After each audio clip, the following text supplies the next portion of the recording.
नमस्कार मित्रों, हम लोग देखेंगे कुछ महत्वपूर्ण शब्दावलियां होती हैं जिनका प्रयोग हम लोग डे टू डे लाइफ में करते हैं, लेकिन उसमें कुछ सूक्ष्म अंतर होते हैं, वह हमें ज्ञात नहीं होते, उन्हें देखने का प्रयास करते हैं। जैसे हम लोग दिन प्रतिदिन के जीवन में भीड़ शब्द का अत्यधिक प्रयोग करते हैं, जिसे बोलते हैं क्राउड, और क्राउड मॉब में परिवर्तित हो जाती है कभी कभी।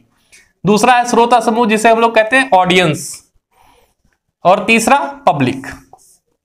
इन सभी में सूक्ष्म अंतर होते हैं, उन्हें देखने का प्रयास करते हैं। मानव का व्यवहार दो प्रकार से होता है, या तो वह व्यक्तिगत व्यवहार करता है या वह सामूहिक व्यवहार करता है। अब जब वह सामूहिक रूप से जब व्यवहार करना प्रारंभ करता है तो उसी अर्थों में ये तीनों चीजें निकल के आती। भीड़ भी जब सामूहिक व्यवहार व्यक्ति का होगा तब भीड़ कही जाएगी, श्रोता समूह कहा जाएगा या जनता कही जाएगी। भीड़ के संदर्भ में कहा जाता है मनुष्यों का शारीरिक रूप से बना एक ऐसा संगठन जिसमें एक दूसरे के साथ प्रत्यक्ष, अस्थायी तथा असंगठित संपर्क पाया जाता है, उसे भीड़ कहते हैं। यानी ये तीनों चीजें अत्यंत आवश्यक हैं। और इसके अंतर्गत शारीरिक समीपता होती है। शारीरिक समीपता से तात्पर्य यह है कि क्षेत्र, स्थान कम होगा लेकिन जनसंख्या घनत्व अधिक होगी और आमने सामने के संपर्क होंगे। दूसरा यह है कि अस्थायी प्रकृति का होता है, इसमें स्थायित्व नहीं होता या अस्थायी प्रकृति का होता है, यानी यह स्थायी नहीं होता, कम समय के लिए भीड़ होती है और उसके पश्चात समाप्त हो जाती है। और यदि यह भीड़ एक्टिव हो जाए, इसमें सक्रियता या क्रियाशीलता आ जाए, तो यह मॉब कहलाती है।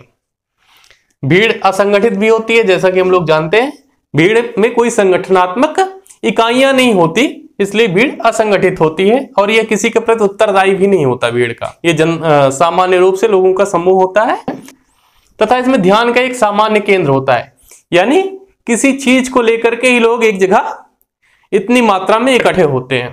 श्रोता समूह और भीड़ में संरचनात्मक रूप से देखें, यानी बाहरी रूप से यदि हम देखें तो इन दोनों में कोई अंतर नहीं होता है, लेकिन यदि हम इसकी मानसिक भावनाओं के आधार पर ये दोनों एक दूसरे के विपरीत होते हैं। यानी तो मैं कहें कि भीड़ जो है औपचारिक और अनौपचारिक दोनों का मिला जुला ही संगठन कहलाता है।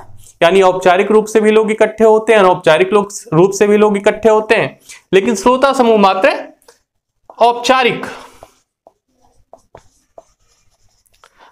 यानी इसका अनौपचारिक निकाल दिया जाए तो बचा हुआ औपचारिक संगठन या औपचारिक समूह ही श्रोता समूह कहलाता है। अब भीड़ और श्रोता समूह के अंतर देखते हैं। भीड़ जो होती है यह एक प्रकार का औपचारिक समूह होता है, जबकि श्रोता समूह अनौपचारिक होता है। भीड़ अनियंत्रित होती है जबकि श्रोता समूह नियंत्रित होता है।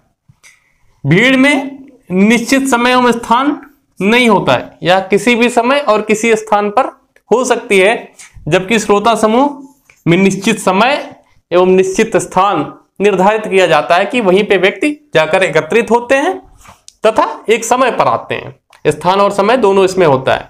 भीड़ में कोई नियम नहीं होता, जबकि श्रोता समूह जो होते हैं, ऑडियंस होते हैं, वो नियम एवं कानून के आधार पर ही किसी स्थान पर जाते हैं और वहां पर एकत्रित होते हैं।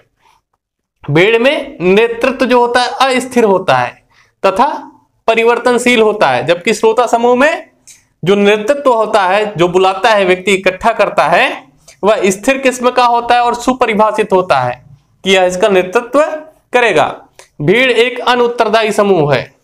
भीड़ में किसी का किसी के प्रति कोई उत्तरदायित्व नहीं होता है, जबकि जो श्रोता समूह है, ऑडियंस है, यह एक संस्थागत समूह होता है।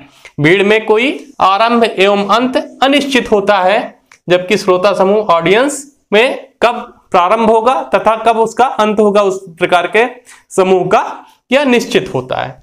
पब्लिक, जनता। जनता किसे कहते हैं? वास्तव में जनता एक मनोवैज्ञानिक अवधारणा है।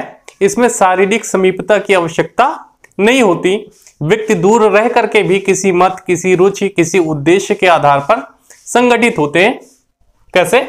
यह एक मनोवैज्ञानिक समूह है जिसमें मानसिक एकता पाई जाती है। मानसिक एकता पाई जाती है।